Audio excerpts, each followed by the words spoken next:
kita dengan ilmu yang dititipkan kepada kita, dan juga jangan sampai kita bersombong-sombong dengan apa yang telah diberikan Allah kepada kita, baik berupa segi ilmu, harta, maupun jabatan ataupun sesuatu yang merasa lebih kita angkat. Jadi kita ikhlas karena Allah Subhanahu wa Ta'ala, bukan sebab wadah yang ada atau kebutuhan yang dimakan, bukan sebab apakah ketemuan bukan. Jadi karena Allah Subhanahu wa Ta'ala, Subhanallahi Ta'ala, jangan sampai kita memaksakan diri kita. La ikraha fiddin, Allah tidak memaksakan kepada seseorang. Jangan kita paksakan kalau kita aja.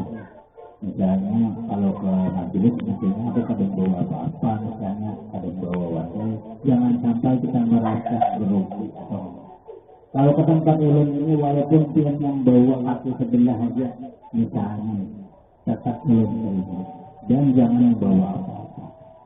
Maksudnya boleh bawa tetapi hati juga. Nah, dan ulun pun menjaga hati ulun seorang. Jangan sampai orang datang ke sini membawakan itu karena apa? Nah, jangan sampai kita UUD kan? UUD itu ujung-ujungnya dulu. Nah, kadang-kadang ada orang yang berubah benar, berbulan kayak makanan ayam, tetapi ujung-ujungnya dulu. Itu yang kita akan mau. Baiklah, kita luruskan hati kita kepada Allah Subhanahu wa Ta'ala untuk mencintai Allah dan Rasulullah, dan juga untuk kesempurnaan ibadah kita kepada Allah. Mudah-mudahan kita semuanya diridhoi oleh Allah Subhanahu wa Ta'ala. Baiklah, kita tidak memperpanjang waktu, langsung kita membuka kitab yang pertama, yaitu Kifayatul Muslimin fi I'tiqadil Mu'minin. Yaitu sudah sampai kalau yang mungkin mungkin baru aja atau yang sudah berusaha kali nggak apa-apa. Insya Allah ilmu diberikan Allah kepada orang yang ingin aja. Hidayah Allah akan menyertai kepada orang yang bersemangat, yang betul-betul ingin menuntut ilmu. Kita sampai kepada 73 golongan yang ada disebutkan oleh Rasulullah SAW. Satu di antara 73 itu yang ahli sunnah wal jamaah. 72 golongan adalah yang sesat. Kemarin sudah ada beberapa golongan kita sebutkan di sini dan kita jelaskan. Tidak semuanya dijabarkan di dalam kitab ini, hanya beberapa daripada golongan-golongan tersebut. Kita sampai kepada Qadariyah. Bismillahirrahmanirrahim. Allahumma shalli ala sayyidina Muhammad wa ala ali sayyidina. Kemarin ada falsafah, Mujassimah, Rafidiyah, Syiah atau komunis, ateis dan lain sebagainya. Itu adalah golongan yang sesat, yang kafir, yang sesat daripada jalannya Rasulullah SAW. Ada juga Khawarijiyah yang kemarin sudah dijelaskan. Sekarang hari ini ada Qadariyah dan Jabariyah. Yang pertama Qadariyah, bukan yang pertama, yaitu golongan Qadariyah adalah beriktikat berkeyakinan bahwasanya hamba itu memberi bakat. Perbuatan hamba ini memberi bakat. Pada segala pekerjaan hamba yang ikhtiyariyah, sama ada dia perbuatan yang mubasyarah atau tawallud, yaitu dengan kudrat iradat si hamba juga yang sudah diberikan oleh Allah Subhanahu wa Ta'ala kepadanya, maka jadilah si hamba saja lagi yang menguasai dan menghendaki akan sekalian perbuatan itu. Maksudnya, jadi sikap Qadariyah itu adalah yang berkeyakinan dengan yakin yakinnya di dalam hati bahwasanya Allah Subhanahu wa Ta'ala memberikan kekuatan kudrat iradat kepada kita si hamba, si hamba. Bahwasanya aku ini melakukan segala sesuatu di alam dunia ini sudah diberikan hak oleh Allah Subhanahu wa Ta'ala segala perbuatan itu. Allah Subhanahu wa Ta'ala tidak perlu ikut campur lagi. Misalnya, aku makan wajib dengan, aku minum wajib hausnya berhenti. Aku memotong wajib terpotong. Aku bekerja, wajib dapat duit. Kalau keyakinannya seperti itu, maka termasuk qadariyah. Padahal kita ini diberi ada ikhtiar usaha di situ.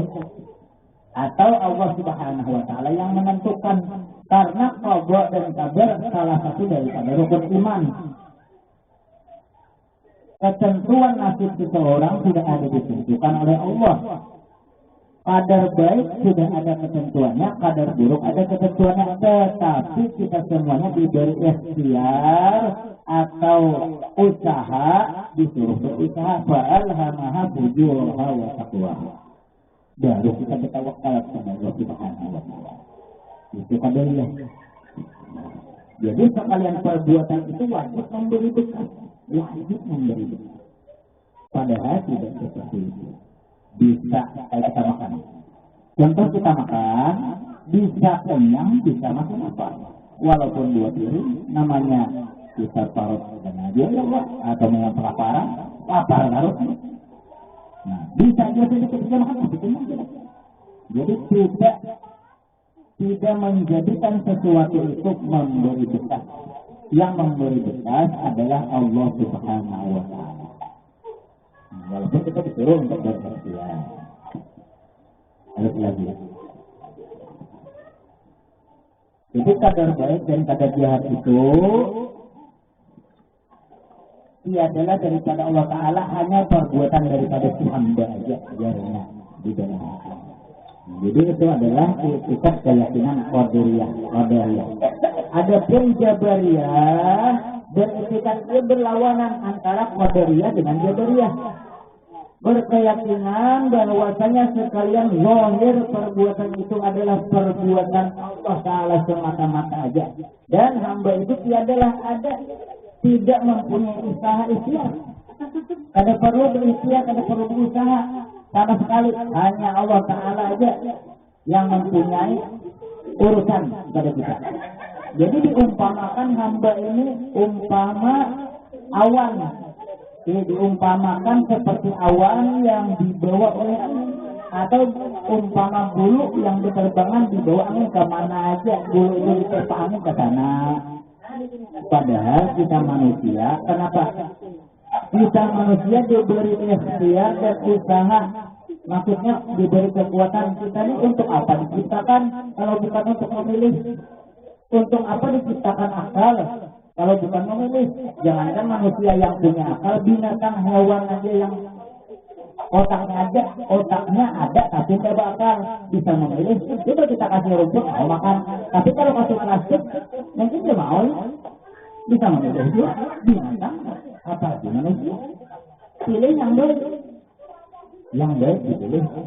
Itu berarti kita disuruh. Memang kita nantinya di Ahlussunnah wal Jamaah ada di situ pembagian, karena itu saja perbedaan antara qadariyah, jabariyah dengan Ahlussunnah wal Jamaah. Terus lagi, kemanapun angin membawa itu ke sana dia terbang. Ya memang seperti itu, tetapi ada pilihan. Tiada mempunyai kemauan tujuan sama sekali, maka tiadalah ada penerimaan pemberian Allah Ta'ala daripada sesuatu, hanya semata-mata Allah Ta'ala itu. Nah, maka beretikat itulah termasuk etikat yang bid'ah, sesat kafir atau kufur. Jadi kita ini disuruh jangan berdiam aja, kenyang aja dan aja, nanti kenyang aja, tapi dia mau makan, dia mau tangan bergerak, mana mau? Lapar lah terus. Jadi itu jabariyah dengan qadariyah tadi. Adapun yang seterusnya Jahmiyah beretikat bahwasanya asma Allah dan sifat Allah Ta'ala itu makhluk, dan bahwasanya mukmin yang asli yang berdosa itu apabila masuk ke dalam neraka tiada keluar lagi selama-lamanya. Jarbuhan Jahmiyah berkeyakinan. Jadi asma Allah yang asma 99 dan asma yang lain, kemudian sifat Allah yang kita pelajari wujud, tidak bakal dan seterusnya sampai mutakallimun, itu disebut mereka makhluk Allah. Padahal itu adalah asma ya asma, sifat ya sifat, af'al ya af'al.